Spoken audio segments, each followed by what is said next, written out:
you will. Hello, everyone. Hello. I'm Joel Baird, the General Manager of Missoula Community Access Television, inviting you to this nearly spring edition of Missoula Live.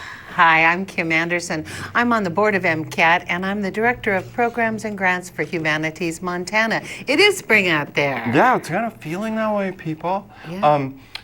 In respect to spring, I just wanted to say from an MCAT point of view, we're still offering Saturday animation drop-in.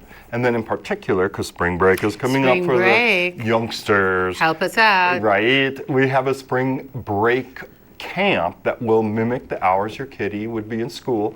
It's appropriate for ages 9 to 13, but we've also had, some petitioning for the precocious, mostly older kids.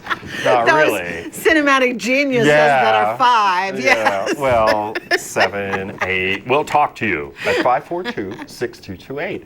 And the camp is about 8:30 to 3 p.m.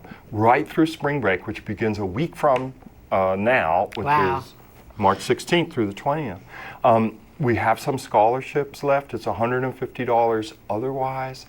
You can see this on our Facebook page as an event. And if you'd like to apply for the scholarship, email us at mcat@mcat.org or 542-6228.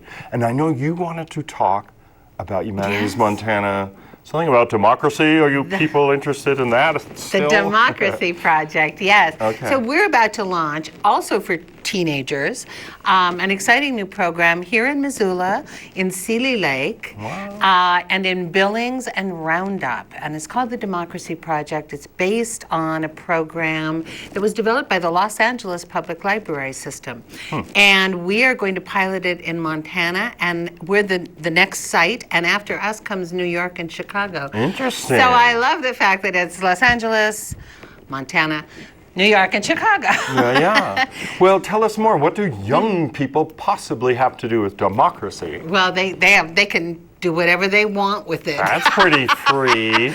So the idea of the program is to get young people engaged with their local libraries and their young adult librarians and community activists or organizers. Interesting. People like, you think President Obama was a community organizer. Oh, that's true. People who understand how our system of government works and can take a group of people from a problem or an issue to solutions to that issue. Interesting. And so these 3 groups are going to work together over the course of the next few months it's totally teen-led. The teenagers will identify a problem in their community, something that they would like to see change made on.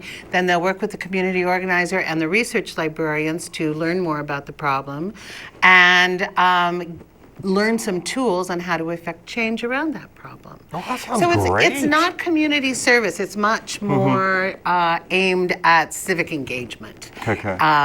Because there's been a lot of studies that show if someone votes the first time they're eligible after age 18, the chances that they will be lifelong voters is hundreds of times more.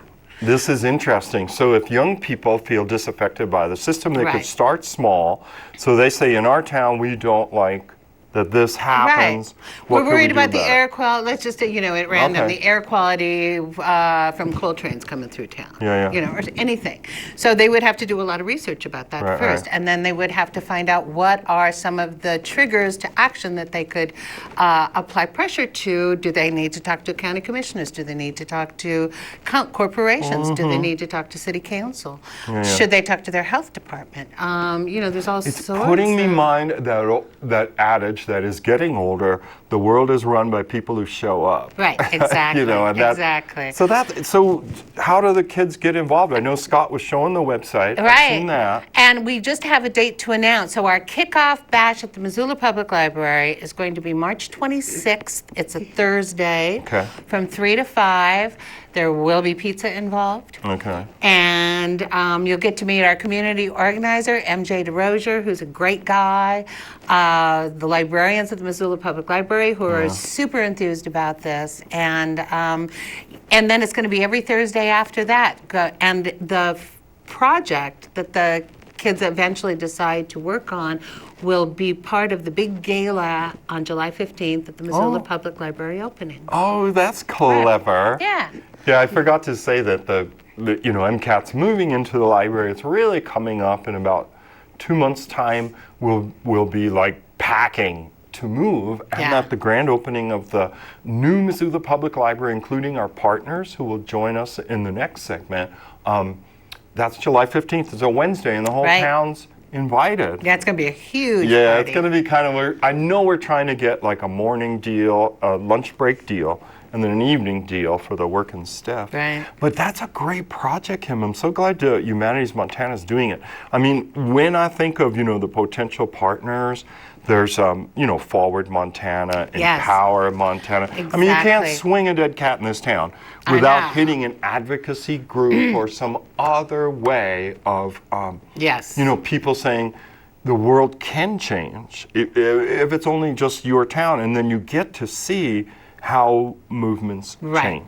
And we're working with all those groups you mentioned, lots of other organizations. It's nonpartisan, but depending on what project a group identifies, they may need to talk to Forward Montana, or they may want to, talk to social services organizations or health organizations. So it's a way of just, making all of these tools that already exist accessible to young people. Yeah, that's brilliant. Yeah.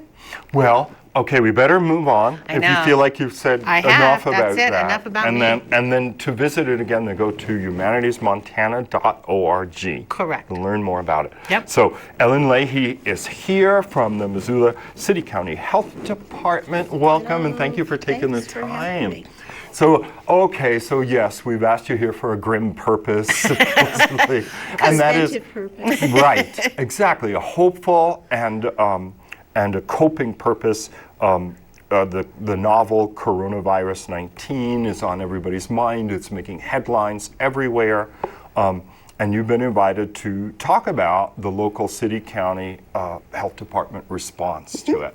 Okay. And I guess the first question would be, what can people do to protect themselves? Well, what we'd like people to do is what we advise every year during flu season. We'd like people to actually do that this year. Oh, yeah, right. Listen this time. Really do pay attention to hand washing. Also, keeping your hands off your face. That's how this virus, as does the flu virus and the cold virus, that's how it's learned to move around. That's how it's evolved to get into the mucous membranes of the eyes, the nose, the mouth, respiratory system. So really, hand washing can be very effective. And I know there's a lot of sanitizer use and a run on sanitizer, but that's for when you can't have running water and soap. So it's better than nothing, but it's not a substitute for good So hand good old washing. soap really and good water point. is your best option. Absolutely, and Happy birthday once or happy birthday twice? 20 seconds. 20 Okay. seconds. How fast I've you- been counting. Yes, how It's fast you quite say. a while. Right. So, we've talked with the schools and, to make sure that, they don't just ask the younger children to wash their hands. They make sure they give them the opportunity to wash their hands before they go eat, before they, after they come in from recess and things like that. Right.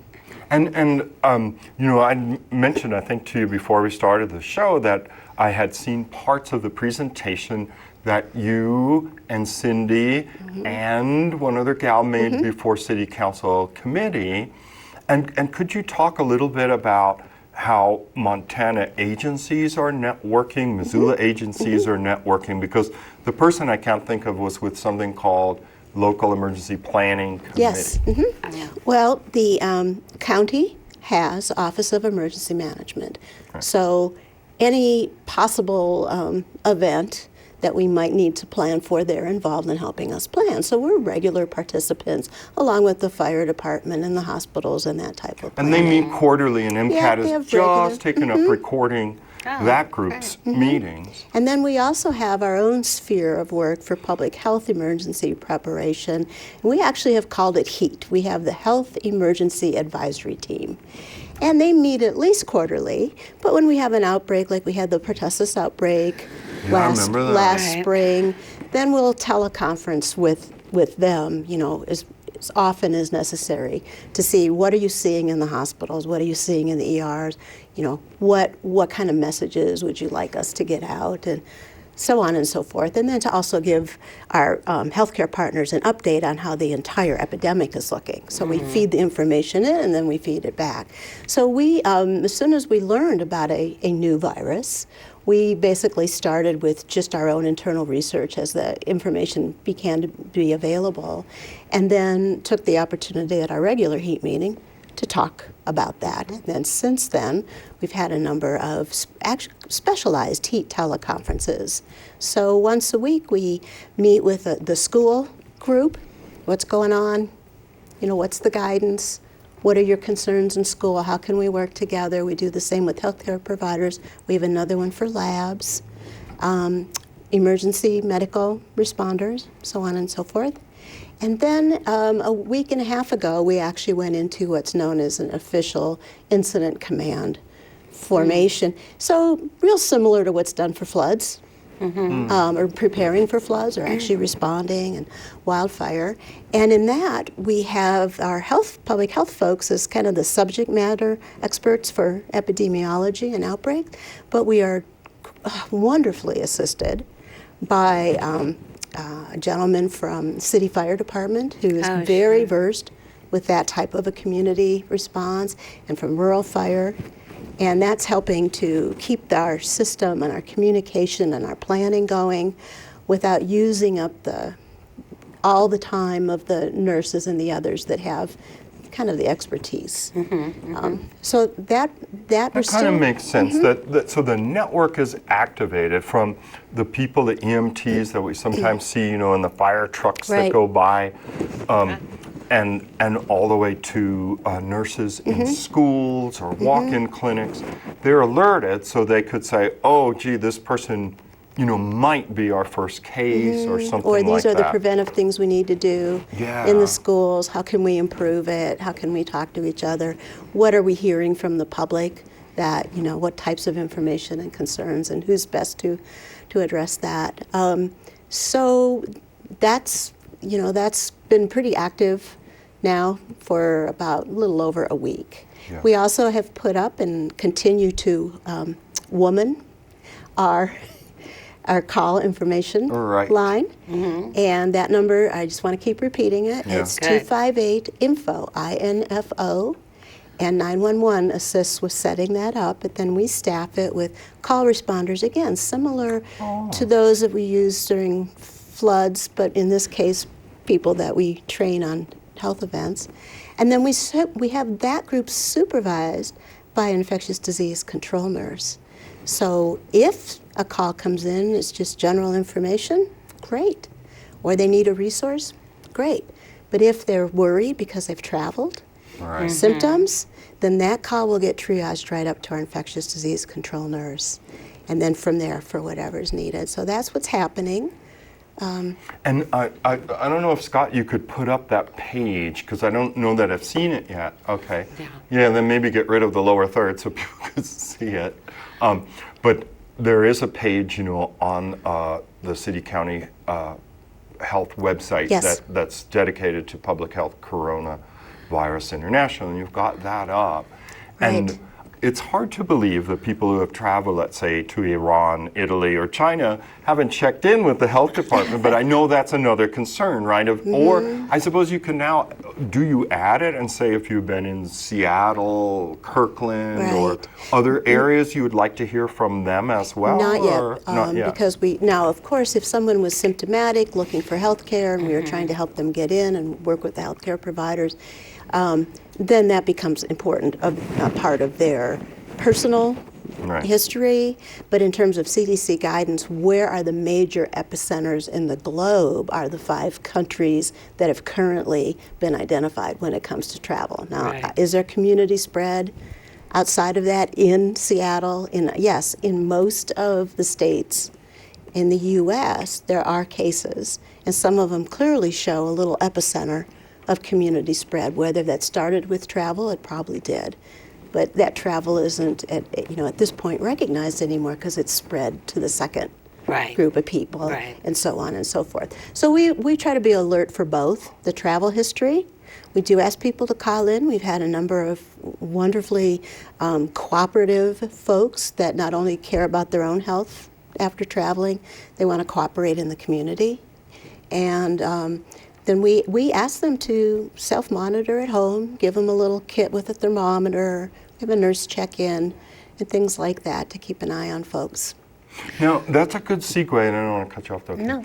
Good segue to the high-risk group. So far as it's been identified, and I guess most of the data is relying on China or experiences in Italy, but that we seem to know the risk of complication goes up with age. It does. But not like the other flus with younger people, or so I've told my nervous neighbors. You know how people are. I'm like, well, I've heard it doesn't really affect small children of whom you have two, but my mom, who's 88, wants to go to the grocery store and everyone's arguing with her. But could you address that high risk profile? Yeah, it is true that with a regular year of influenza, the complications and unfortunately the deaths tend to be in the older population and the very young population.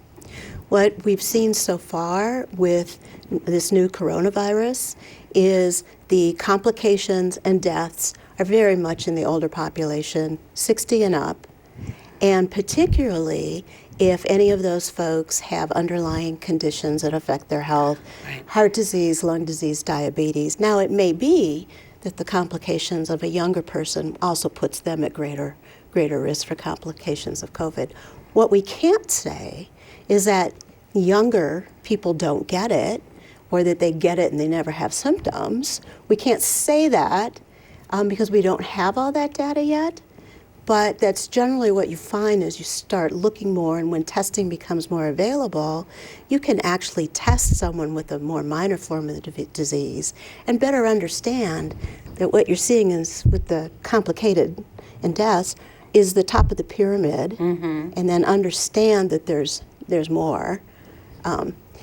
So that's, sometimes you just have to go with the information we have so far, and then general knowledge of how respiratory diseases spread, how they don't spread, and how epidemics play out. And respiratory caused epidemics generally will kind of quickly ramp up, kind of spike and go down, and might ramp up again. So when you see one case, it's probably not going to be too long before you're going to see more. Right. And that can be very alarming.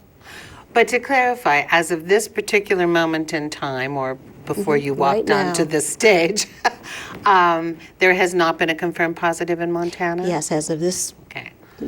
Which is March 9th, Monday. Yeah. Another question, and I know we have to move along, and I appreciate your time and everything. People watching the show, I always think, well, somebody's watching the show, so they want to know what are the symptoms. When should someone be alarmed? When should they say, oh, geez, I just have a cold or something else? It's very difficult when you know that some people don't have access to health care to say, if you feel sick, go to your health care provider. Yeah, it's not so easy. So let me acknowledge that first. But if you feel ill enough, they really don't feel that you can do your normal functions, or your illness is getting worse quickly, and certainly if you have a travel history into one of the countries that have been identified as high-risk areas, or underlying problems, you want to get into your healthcare provider. You don't want to go, is this coronavirus or is this flu? Whatever it is, it's making you sick. Right. But if you do have a travel history where you may have been exposed, you spent some time in Italy and just got back, for example, and you start to have those symptoms, we would ask that you call the healthcare provider before you go into the clinic. Give them some That warning. gives them some ability to prepare to make sure that you, the person with the symptoms, puts the mask on. That's who needs it, and that you're preventing any spread to healthcare providers if you have something, or to the other people in the waiting room. So that's basically what we're asking of people. We do have folks calling trying to get a test, and I do want to make clear that the tests are not widely available, and they aren't a screening test. It's not like, well, I was in Iran, I would like, to be screened. It is a diagnostic test. You have to have other symptoms. More likely respiratory diseases, particularly influenza, needs to be ruled out, because that's more likely in general. And then it's used as part of the diagnosis. And there aren't that many tests available. There'll be more later, but they need to be used on the people who really present with serious symptoms. Right. So you can't be idle about it. Right. And we know, and that's a discussion for another time, but I'm glad you acknowledged that. You know, sometimes people see in the press, like people that work jobs that don't offer sick days, very hard to encourage them to please stay home because they're not getting a paycheck and they don't have a health care provider. They just have a notion of maybe going into a walk-in clinic without knowing that it's going to bankrupt them or they're not going to make that month's rent. And also businesses, you know, if they have a digital remote platform, try to use it more. Not just for your employees so they don't have the pressure to come in, but maybe some of your clients can use it. If you have certain absentee policies, see how you can be flexible. You don't want to have somebody feel like they must come to work and then possibly infect others. Yeah. Good point. Is there something we didn't cover, Ellen, like in our I just want to say that the level of cooperation from all of our agencies, the citizens that are calling, our healthcare schools, it's pretty incredible. Nice. Well, it's really, really reassuring to learn about the well-organized teamwork that's been laid down and is going on, and you guys are you guys are amazing. We're going to try to start running now so when it hits we can run as fast as we can. Thank you, Ellen. Thank you so much for sending this message out. Sure. So we'll be right back with news of a brighter future. As we mentioned earlier, MCAT is going to move pretty darn soon into a brand new 4-story, $40 million building, one of the largest public buildings made in the city of Missoula since the old library was made nearly 50 years ago. And we'll have lots of new family members. Yeah, and we're going to meet some right after this. When you adopt a shelter pet, you discover their unique mix of all kinds of traits. Where'd Wiley go? Where's Wiley? Ah, there she is. Paw? Do you remember being an ancient wolf? Do you ever feel the call of the wild? You're a renegade cop, and I'm a con woman with nothing to prove. But together, we could really solve this murder. They're a little bit of a lot of things, but all of them are pure love. Julie was always a voracious reader. She'd carry 2 novels on an airplane because she'd read one on a 3-4 hour ride. And at some point, I began to notice that she would read a page and couldn't remember what she had just read, and she'd have to go back and read it again. I don't remember much these days after I read, but less does for me, and I love it.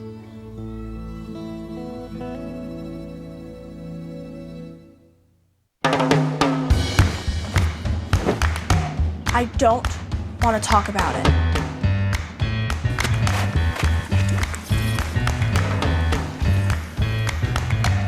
I don't want to talk about it.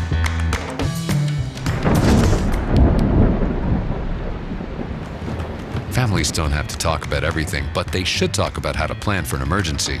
Get tips and resources to make your family's emergency plan.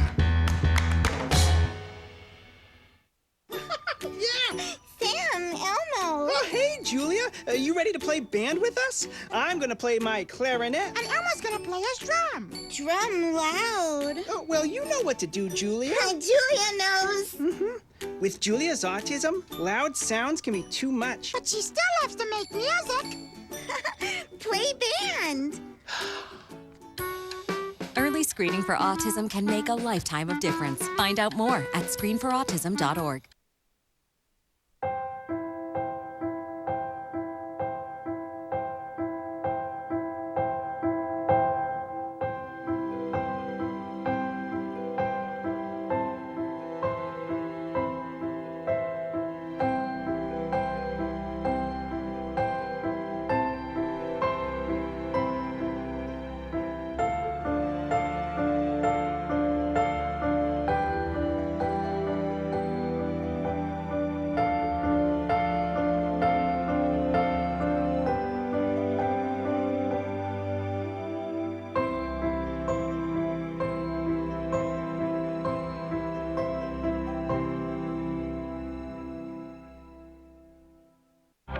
The hardest thing with mental health is it becomes a spiral. And sometimes all you literally need is a little catalyst to help you to stop. When I'm in pain or when I'm suffering, I have a really hard time reaching out and asking for help.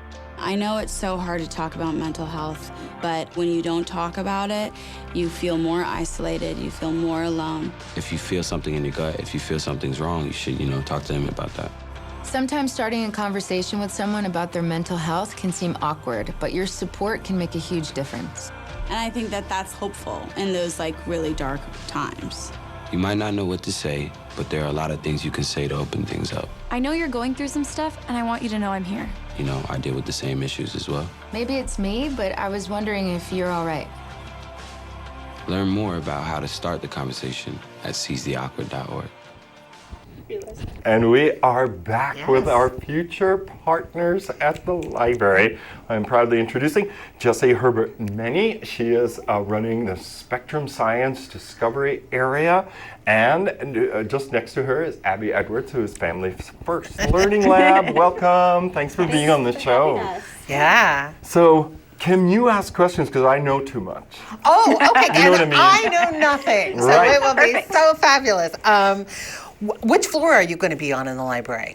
Well, we are partnering on the children's floor, which is the second floor. The Spectrum Discovery Area will also have a classroom on the first floor, and we'll co-operate the makerspace also on the first floor. So we're going to split. Very exciting. Yeah. Well, first, before we get into more details about the new library location, why don't you each tell us a little bit about your organization and why you felt like the partnership with the library was a great opportunity? Yeah.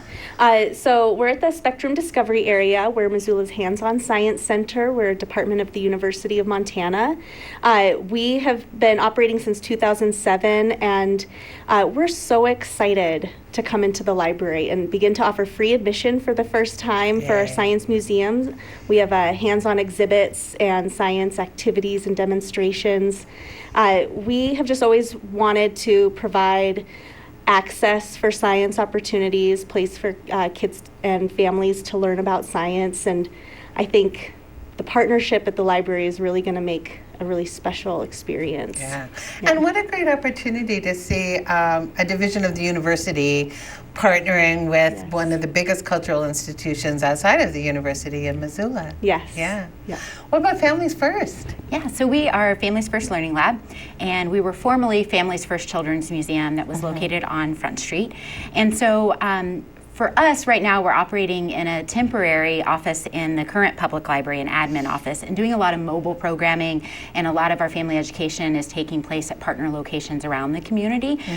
So for us, it's awesome that it means this space where, for the first time really in our 25-year history, we'll be able to have family education taking place in a classroom on site where parents are learning and engaging, and outside the doors of that classroom, kids will be interacting and having hands-on learning experiences too. So it really comes full circle where we're able to show up and serve the entire family all in one space. And that is just something we're really excited about. And then being able to partner, I mean, as we're outside here waiting to come in and talk with you, we're brainstorming about programming that's going to take place in ways we can collaborate.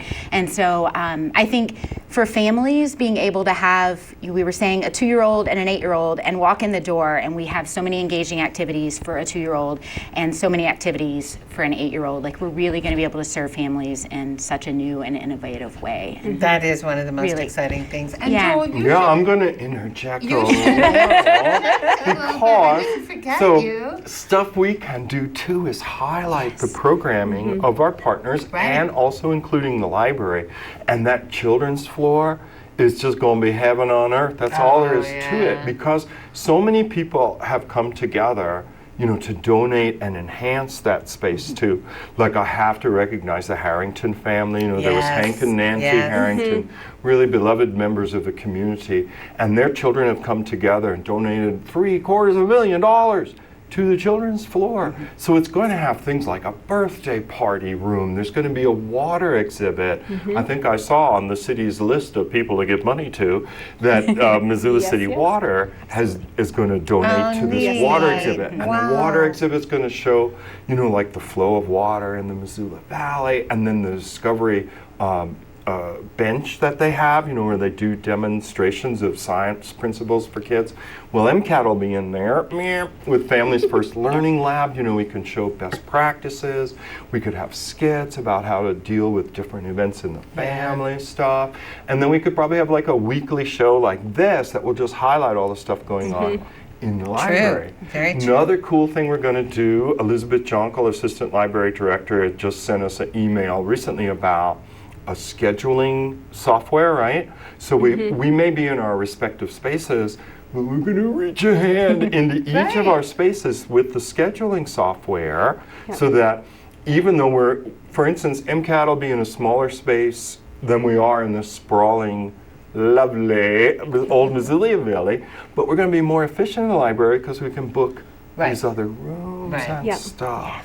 And that's, I mean, one of the things is that this isn't just, okay, we're just, 4 different groups are taking their individual spaces in one overall building. You guys have all been meeting together frequently, right, to talk about the kind of cooperative opportunities that are going to arise. Yeah, we meet every other week and plus some, like this wonderful meeting here, to talk about programming and brainstorm and make sure that the programming we're going to be offering is really cohesive and well thought out, and just that opportunity to know, what's MCAT doing and how can we share that and offer programming that is aligned and it's and even so contiguous or something, like we're starting to get this brainstorm, like maybe you guys could offer a 2-hour deal, you guys offer a 2-hour deal, we offer a 2-hour deal on a Saturday that goes like boom, boom, boom. So parents that would like to do other stuff, they want to like have their kids have a broader life, and they would like a little life themselves too.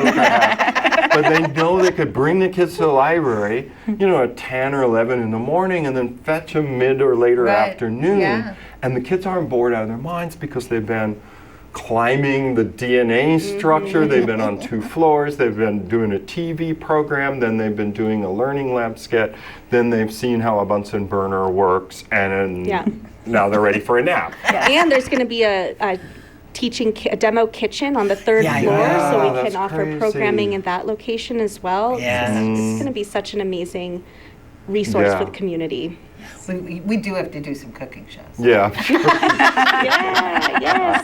And then, again, it's all happening pretty quickly. We're about almost mid-March, Lord willing. We're able to move in May 15th at Dick Anderson Construction and Signs Office.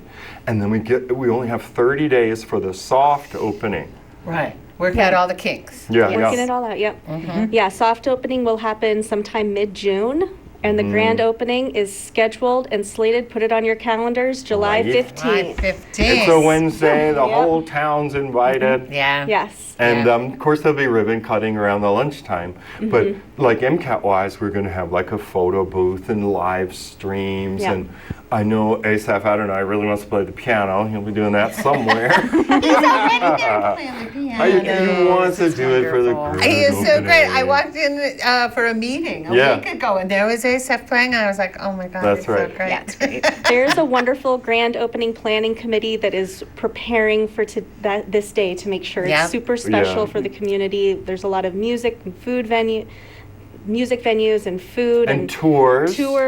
And if anyone is watching and they're like, I want to be in on this, I think they could probably sign up to be like a volunteer tour giver. So they'd have to go to some meetings, to learn the rap and what is where.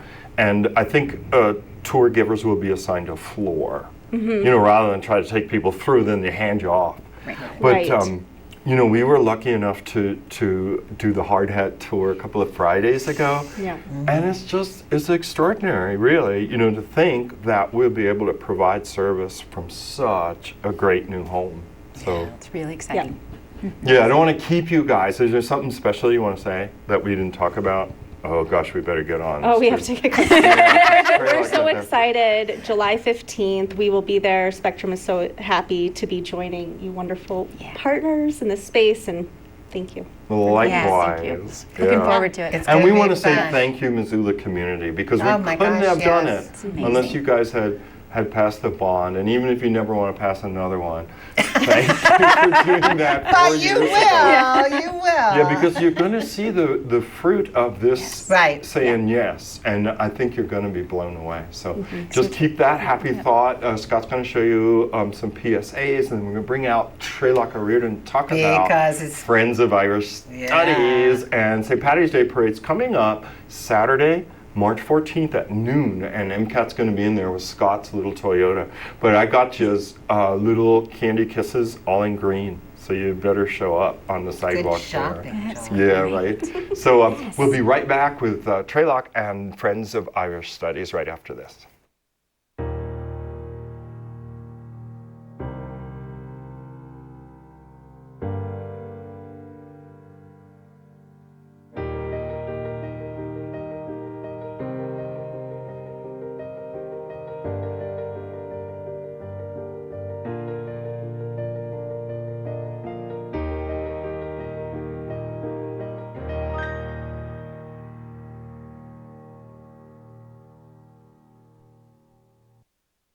Hey, Kevin, you thinking about retirement? I'd love to, but I'm pretty busy with all this. Yeah. Hey, let's meet our retirement coach, Avo. A is for taking action. Not anxiety? No, Kevin, you're gonna be fine. You sing? Barely. V is for variety. And you dance? Sort of. Come on. O is for optimize your savings. Let Avo lead the way. Visit aceyourretirement.org today. Nice. Honorary Forest Ranger Betty White here, lending a hand to my dear friend Smokey Bear. Because for 75 years, he's only said, only you can prevent wildfires. But there's a lot more to say. Like, if you park your car on tall, dry grass, the hot exhaust pipe can start a wildfire. So keep the animals safe, especially the cute shirtless one. Go to SmokeyBear.com to learn more about wildfire prevention. This is Bill. He just received his new Medicare card and is following some simple rules to protect himself from fraud.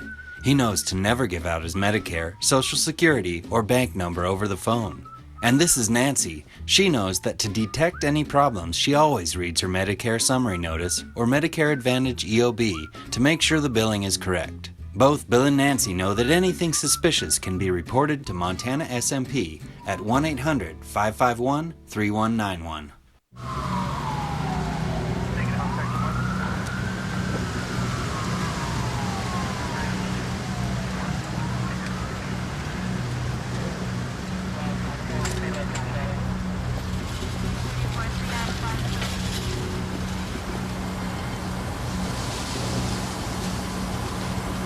No text, no call. Nothing is worth losing a life over. Put it down. It can wait. I saw the huge out in the Missoula. Oh, wonderful. Weekend. Teapot. Yeah. Teapot. Oh, we're back. This would be like one of those bloopers where I'll be like, Luckily. Yeah. Right. Well, Claire Leonard and Trey Leckerian are here representing Friends of Irish Studies, and welcome. Thank you so much, Joe. Thanks, Jim, for having me. Oh gosh, let me fix your curtain. I forgot to close it. Back here. So when he shows you, you'll be in beautiful relief against the black background. Oh, right. Not that filthy You're bringing door. the curtain down in Irish Studies there, Joe. Take a bow. Take a bow. So this is the busiest time of the year for you guys, is it? It is. I have my stress ball. Oh, and it's green. And it says, I love the chaos in my life. Oh my goodness. Yeah, I got that. Embrace it. Yes, in St. Patrick Hospital. And wow. I've been Well, they fantastic ever say since. that IRISH spells chaos. And that's true this time of the year. Yeah. You know, the proof is in the pudding. Mm-hmm. Proof is in the poster. So That's do you want to tell people, there's 3 items you probably can't see at home. But it's far more than just a up. parade. Yeah. Yeah. That's well, right. of course, St. Patrick is considered like one of the founding figures of the whole Irish nation. And he wasn't even Irish. Oh, so he he'd was the come foreigner over. that went native. Right. Right. And we don't know, it's the Scottish claim he was Scottish, which I doubt, because I don't He's a religious colonizer is what he was, right? Well, they were already there. He went there to straighten them out. Right. You see, the Celts believed in the immortality of the soul. Right. You know, so this life was just part of a journey, you know. Yeah. And, so they basically said it was about truth, and then you had Christ with truth. So they were already Christian, except they had a Christianity that involved Celtic theology, Christian theology, and then it was kind of a heresy, called a Pelagian heresy comes out of it. So St. Patrick is sent to the Irish who believe in Christ. Yeah. But anyway, he's the father figure. Actually, the most prominent of all of them was St. Bridget, not St. Patrick. It's the St. Patrick's Day parade made St. Patrick the most recognized and well-known Irish saint. that was St. Bridget. If you look at all the old Irish language prayers, they're all the St. Bridget. Wow. Interesting. That I is didn't know interesting. Yeah. Behind every man. That's right. She's a strong woman. Well, she was told when she met St. Patrick as well not to show her supernatural powers. You see, because they understood you have two worlds here. You got a spiritual world, that's where life comes from. Your body's material. You can think, you can reason, you can imagine, you can feel. But there's no physical aspect. So they can't have a physical source. Where do they come from? They come from another world, a spiritual world. And who brings this spirit into this world? It's the woman. So the woman had the supernatural powers. They dominated. The great goddess was Danu. Okay. That's great. Anyway, let's not go down the road. Where's Miss I Lee? guess Where's Miss Leahy now? We can only say, like, I say about a the wonderful Ellen was benefit of Catholicism is its matriarchal structure, you know, where then the Protestants came in and just ground it all out. It's just all I don't know. Catholics aren't really known for their sharing of power with women. Well, no. Hey. But at least there's women saints. What about the Blessed Mother? Isn't she the Yes, Queen of Heaven and that's- Earth? And she's that got is what I'm control over saying. She's the everything. real boss. Yeah, That's right. She's the real boss. Yeah, The woman. she's the real boss. Exactly. Yeah. When Well, I was hang on a a child being beaten by nuns, she was the one I prayed to, not the guys. That man Not the Joan. guys. But hang on a second, no, we're actually getting off the point because Oh, I know, we're way off. Yeah, We're because we're terrible. supposed to be talking about St. Patrick's Day Yes. and the Yes. celebration. Yes. You know, Yes. with all due Bring respect it to Our back. Lady. But we're back, so we're going to start with a mass. So Okay. we stick on the spiritual subject, 8 o'clock in St. Francis, and again it's drawing on the traditional Irish language, Irish culture. So it's traditional, 8 o'clock in St. Francis. After that we have our traditional parade, which the Americans gave us, the Irish Americans, they came up with the parade. Well, it was actually the English, and we borrowed it then from them. When the first parade in Ireland wasn't until 1903. Oh, We're having really? them in America from 1769, I think. Jeez, that was a while. Yeah, well, we love parades in this country. Yeah. You know? That's it. We do. We're going to be in it. MCAT's in it. I Awesome. bought the nice. green Kisses, and Scott's got a green Toyota sedan, so we're dressing that up. Where's that? Whoa, that's going to be fun. excellent. Yeah. So this is Saturday. This is Saturday. noontime. This Saturday, March 14th. March 14th. Then at 2 o'clock, if you feel like having some more spirit that comes out of a bottle, the Rhino Bar will have a whole selection of Irish whiskies of the finest, and Kevin Head will be in there to tell you all about them. There's also going to be fodder provided, so you'll have some kind of a foundation in your belly. You won't get completely twisted. Right. Okay. Excellent idea. Yeah, so we're thinking there about your health and well-being. If you have kids while you're over there, you can drop them off in Carris Park, where from 2 to 4 there's free carousel rides. That's wonderful. But that evening then we're having our banquet and auction, which is a big gathering of the Irish community here. And the Irish community, as you know, are the ones who provide most of the funding for our Irish Studies program. Without them, we have no Irish Studies program. Right. Yeah. You know, so the Irish Studies program that we do have is the largest west of the Mississippi because of them, and this is their big event. And it's a live auction, silent auction. If you can't make it, you can actually bid on the auction items online. We've gotten sophisticated. Somebody basically sent a memo. There's a thing called an internet, and there's a thing called online. Right. It's even in Ireland. You guys might try that. So actually they're going to try it this year. So if you want to bid on some of the items, you can go online and do that. But do come along down to the evening. It's at the Holiday Inn, beginning at 6 bells, running through to about 9:30. There'll be music, there'll be dance, there'll be presentation of Irish man, Irish woman here, and the Grand Marshal. You know, so it'll be a right get together, a right hoolie, and a chance to renew old acquaintances, make new acquaintances, and it's a really, really joyful celebration. And this is at friendsofirishstudies.com for the Yes. tickets and the bidding. It's the Holiday in Parkside, so it's the one downtown, not out in Reserve or somewhere else. Yeah. And right, the friendsofirishstudies.com is where you can get all your tickets. Nice. And you can look at the auction, auction items items. and great. There's a thing called Bidding Owl. You got to go on www.biddingowl.com/FISW, Friends of Irish Studies in the West. Lord. And But you can get there through the Friends of website. Irish page. Oh, Right, good. so that's all you need. Yeah. Yeah.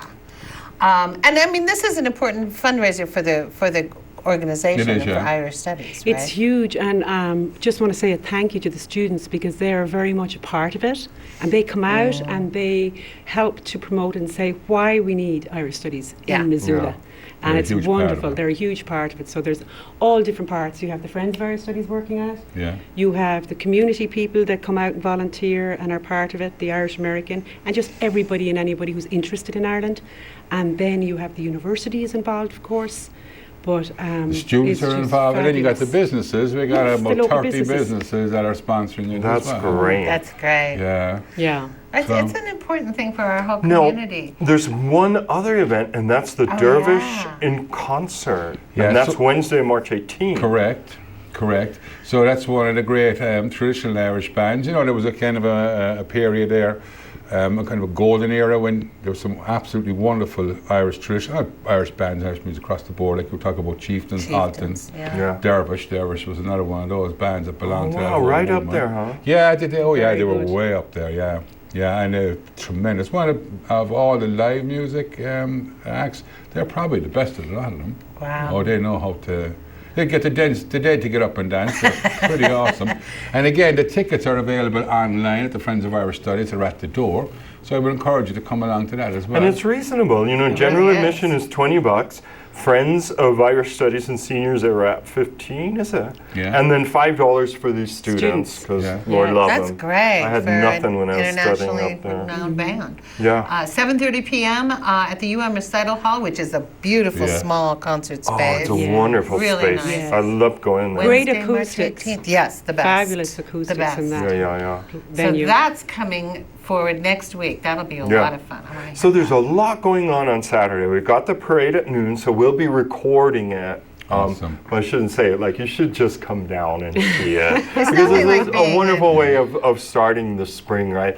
I think I've told this anecdote before, and we do have to get Ivan on, but you know, one year I was recording the St. Patrick's Day Parade right over here, and I was in a foul mood. I don't know what had happened to me the night before, I don't remember. But I was out there, and I was like, I got the camera in the street, right? And it started to snow, and I thought, this sniveling, filthy town, you know, it's just, just like it, right? And then the bands were coming along in the front, and this guy and these kids are jostling me, and I'm like, boy, I wish I could kick a kid just right now, and that's not like me. And the snow come down, and then they're handing out the candy, and this one little girl had a piece of candy, and she stuck her tongue out to catch the snowflake. She turns to her friend, and she said, "This is the greatest day of my life."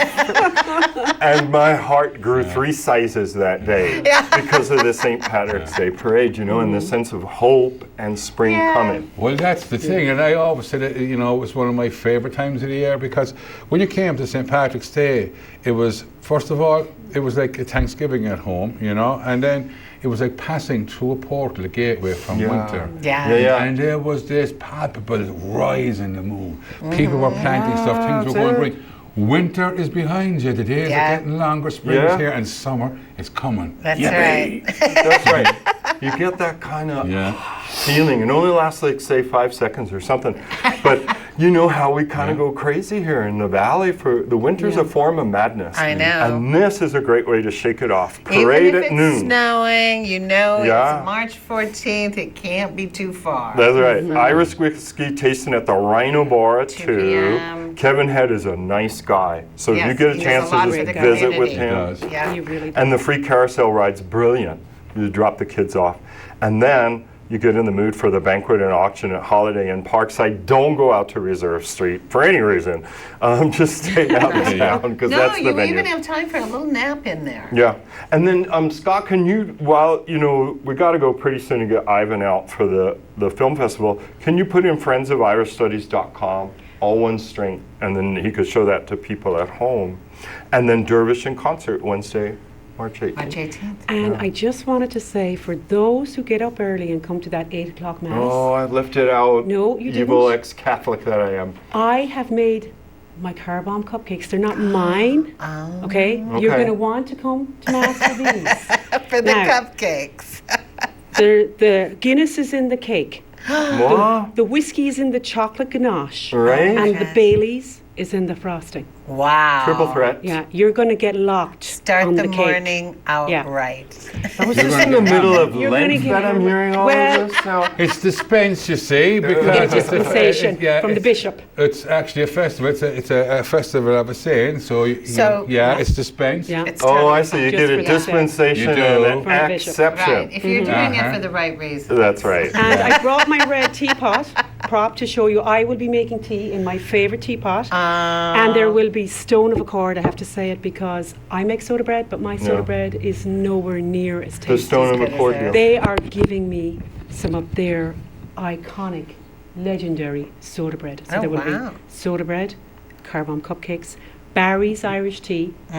You're offering 3 specimens at the Mass. Yes. So if you tea, soda bread, and cake. And cake. So if you do come out, you will be rewarded in Reedy Hall downstairs. Oh, nice. Yeah. That's so nice. There you go. Named after, Jack Reedy. He was on his cousin or uncle, who was one of those Jesuits, Father Reedy, yeah. Yeah. So it's a small world here in Missoula. Well, anything you want to add, though? I'm so glad you added all that. We just want to make a presentation to you. It's the How to Be Irish book. Oh, that's so nice. We could use some help. Even if you already are. Yeah. See? Oh, that's really kind. It's a kind of a reminder. Thank you. Of all the reasons why we should be grateful to be Irish, right? That's it. Well, there are so many. Irish. I got 30%. Well. And that's the finest 30% you'll have. Yeah, that's right. You can't go wrong. No. Well, we Thanks better so go. much. Thank you so much. Another year. Thank you, Keith. Have a he's showing the great website, Saturday. Awesome. Thank you so much. We better get Ivan out. He's the I'll last. be praying for the weather. I know, it But helps. not least.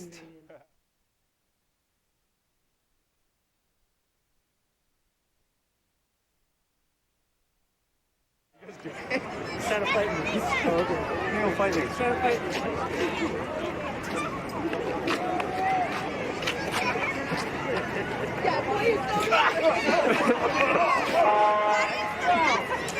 Go. And the ghost of St. Patty!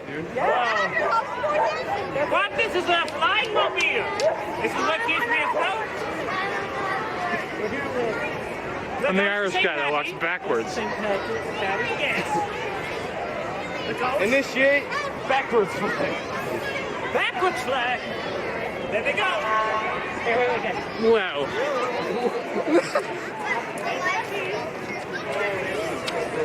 It's out of sync.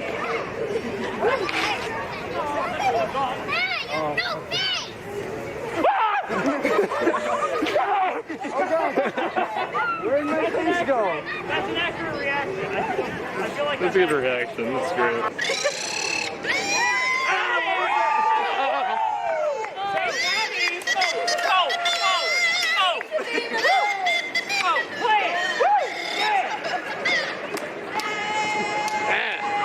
Watch out for that! That's nasty!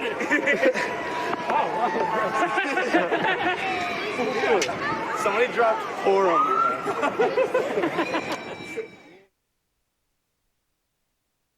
All right, we are back with Ivan MacDonald. Welcome. Thank you for being on our show. Thank you for having me. You know it. So, the 4th annual Indigenous Film Festival's coming up. Yep, so March 21st, 22nd, the 4th annual NTLI Indigenous Film Festival at MCT. Yeah, so that is, they call it like Missoula Children's Theater, Missoula Community Theater, 200 North Adams Street. Yes, I think the last time they told us when we say it to say community theater. Yeah. They're switching. They're becoming like 50 years old this year. This spring. Really great space. But congratulations to you guys for year 4. I remember when this started out. Yeah, and it's kind of grown every single year. Last year had an amazing festival. The Pacific Northwest premiere Falls Around Her and had Tattoo Cardinal in attendance. And this year, our headlining film is kind of this really cool, groundbreaking, Native-led, directed, produced horror film entitled Blood Quantum. Wow. Blood Quantum? Yeah, the synopsis is that a zombie outbreak in Canada, and the only community unaffected is this small First Nations community. Wow. Which is like a reservation up there, and they're kind of the only group unaffected. Took me a while to track that one down. Yeah. So very excited. You heard about it, you mean, and then you were like, I want to there's tons of buzz about it online, and it's done like a lot of amazing things, tons of really cool screenings. And so we have that, and we'll actually have one of the stars of it in attendance, Elmaya Tailfeathers, who will be showing her equally groundbreaking film, The Body Remembers When the World Broke Open, the next day, which the following weekend she'll be at the Canadian Screen Awards nominated for Best Picture, Best Director, Wow. Best Actress, and Best, I think, Cinematography. And that title sounds so poetic and dramatic. Yeah. The body remembers when the world broke open. Yeah, it's kind of about domestic violence and Indigenous teen mom, and it's a really equally actually distributed via Netflix. So that film has an incredible amount of accolades and buzz around it as well. Oh, that's totally great too. And then I want to remind people of the dates. So Saturday, March 21st, Sunday, March 22nd. And then do people get tickets online? Actually, we're doing mostly at the gate or at the box office. So for the previous year, one of the kind of cool things that we do is like a little souvenir, wear a rubber bracelet with the name of the festival, the date, kind of the time it's happening, and that kind of constitutes a ticket. So that's $5 for the all-day screenings per day, or a donation to the Missoula Food Bank. And last year, last year it was, for particularly the headlining screening, it was almost sold out. So we're expecting just as much buzz this year. Yeah. So maybe see our posters around town. Yeah, I've noticed them everywhere. So you should plan on getting there a little early. Yeah, that's what we're telling people. There's been tons of course, with Blood Quantum, tons of people reaching out saying, that might be the only one I want to see, but at least we're encouraging people, like, if you want to get there, hopefully get there. We'll also have music, and a little Indigenous art market featuring local Indigenous artisans, as well as always our Indigenous locally made food, which is for free. Well, that's really nice. Yeah. We try to provide this really encompassing experience of Indigenous heritage, culture. Hospitality, it sounds like, with free food and really reasonable ticket prices. We try to make it really accessible to the community because we realize the community we particularly serve and, the community of Missoula, and how we really want to make this an event where people feel it's accessible. So the whole schedule of screenings throughout the day is available on the website, right? So you could go to the Missoula Urban Indian Health Center website. One of the links will take you to the Indigenous Film Festival. Scott must have found it, because look, he's putting it on TV now. Yes, it does. And that features the screenings, trailer, synopsis for the film, and also bios from our great panelists, including Elle, who will be in attendance. That's so So besides cool. screening films, there's discussion before or after, or Q&As? Yeah, so panel discussion featuring, I think the really cool thing with our festival, and I think of why the community has particularly invested in it, is that we engage a lot with the community. So the Q&A, we see it as an opportunity to educate. And, we have tons of great questions, great kind of this community, and really, really quite a safe space for people to ask questions that they may not feel, they may be able to ask in other venues, and we do try to answer those to the best that we can. But we're featuring a lot of local Missoula filmmakers and film people, so we'll have a wealth of knowledge.